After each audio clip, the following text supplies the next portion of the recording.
Pride and Perspectives, where we explore stories, voices, and perspectives that matter the most. I'm your host, Dina Walters, and today we're diving into the incredible life and work of Bishop Mariann Edgar Budde. She serves as the Bishop of Washington at the National Cathedral. She's also a trailblazing LGBTQIA+ leader and author of the inspiring book, Be Brave. On January 21st, during the inaugural week for President Trump, Bishop Budde offered a poignant moment during the national prayer service at the Washington Cathedral. She delivered a sermon that resonated so deeply with so many of us, especially those within the LGBTQIA+ community. Addressing him directly, she urged Trump to show mercy and compassion towards immigrants and LGBTQ+ individuals, emphasizing both the fears and the challenges faced by these communities. Mr. President, millions have put their trust in you. And as you told the nation yesterday, you have felt the providential hand of a loving God. In the name of our God, I ask you to have mercy upon the people in our country who are scared now.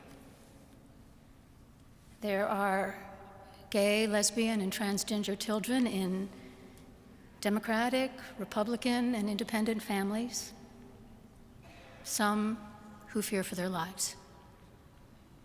And the people who pick our crops and clean our office buildings, who labor in poultry farms and meat packing plants, who wash the dishes after we eat in restaurants and work the night shifts in hospitals, they may not be citizens or have the proper documentation, but the vast majority of immigrants are not criminals. They pay taxes and are good neighbors. They are faithful members of our churches and mosques, synagogues, wadara, and temples. I ask you to have mercy, Mr. President, on those in our communities whose children fear that their parents will be taken away, and that you help those who are fleeing war zones and persecution in their own lands to find compassion and welcome here. President Trump's response was swift and critical. He labeled Bishop Budde as a radical leftist and demanded an apology, accusing her of politicizing the church. And this exchange between the two of them just underscores that ongoing tension between religious leaders who are advocating for compassion and inclusivity and political figures whose policies they may not align with those values. Bishop Mariann Edgar Budde is not just a leader of faith, but a true spiritual warrior. Her sermons speak directly to the heart, often blending scripture with personal stories and calls to action. Her ministry has long been a refuge for individuals seeking affirmation and spiritual nourishment, offering them a space where they can fully be themselves. Her book, Be Brave, is both a memoir and a guide for anyone striving to lead a purposeful, authentic life. In it, she shares stories from her own life, moments of joy, of heartbreak, revelation, along with practical wisdom for embracing courage in our everyday lives. One of the most powerful passages in the book, Be Brave, reads, "Bravery isn't the absence of fear. It's walking through those fears with faith as your companion. Yes, it's hard, but you are harder. Yes, this is uncertain, but your truth is certain." This quote resonates so deeply with a number of us. For Bishop Budde, bravery isn't about making bold public stands. It's about the quiet daily acts of choosing to live authentically.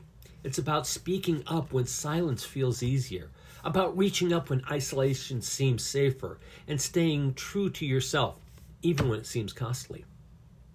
Her story is full of these moments. In the book, she recounts the challenges of coming out as a lesbian while leading a congregation, facing the backlash from both religious institutions and her own community.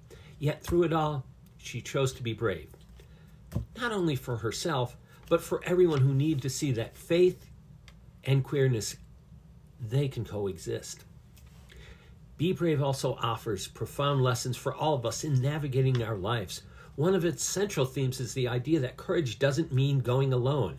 Bishop Budde, in her book, emphasizes the importance of community, writing, "You're never braver than when you let others see your vulnerability. Courage is contagious.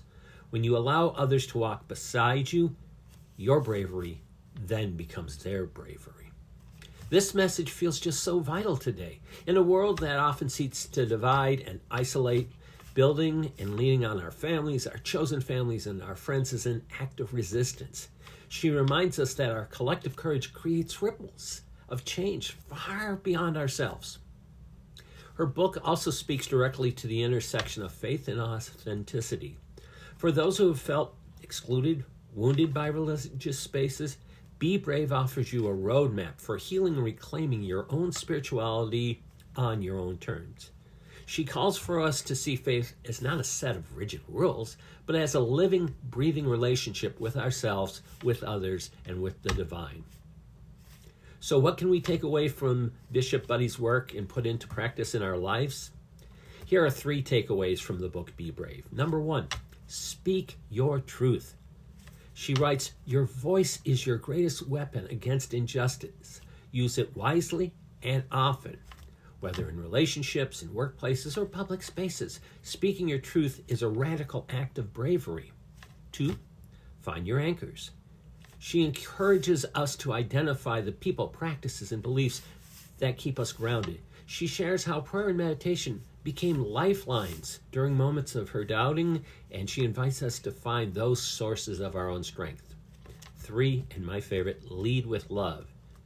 In every chapter, Bishop Eddy reminds us that bravery is rooted in the unstoppable. She says love is the bravest choice you can make. It what transforms fear and hope into action. Bishop Mariann Edgar Budde and her work is a reminder that bravery isn't reserved for heroes in history books. It's something that happens every day.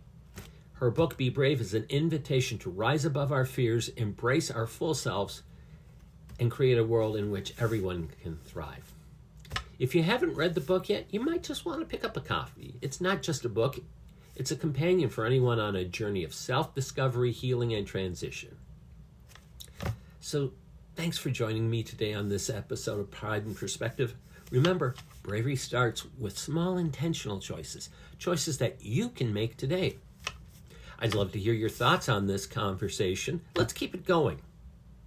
And until next time, I'm Dina Walters, reminding you to stay brave, stay bold, and stay beautiful. And that's my perspective.